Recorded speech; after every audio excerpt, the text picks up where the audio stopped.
we found the office itself. I didn't really know anything about either doctor, so I just threw it out to my friends on Facebook, and I said, because we moved on this side of town, my oldest used a different orthodontist, but it was too far away. So I just reached out and I said, hey, we need someone on this side of town. And so a good friend of mine said, hey, I use Lever and Gardner. And so I said, okay, great. And if she really liked them, she used them for a couple of her kids. So I called them up, we came in and used our insurance, and they were a great price.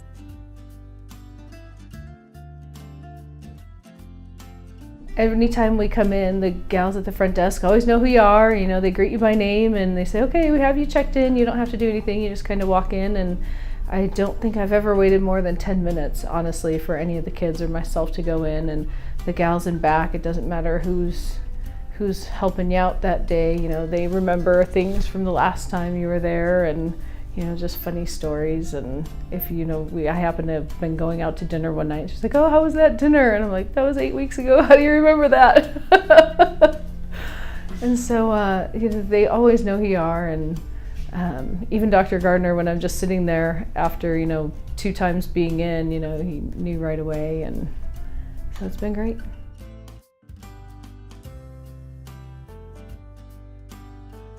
Growing up, I had bad teeth. I had bad teeth up until I got my braces on, and I know what it feels like to not want to smile and just not look, you know, you just don't look good. It looks, I don't know how else to explain it, but so I knew I wanted them to have straight teeth, because I know what it's like when people are constantly like, oh, you have a great smile, you know, and I'm like, the best money my parents ever paid, you know, it was the best thing they ever did for me.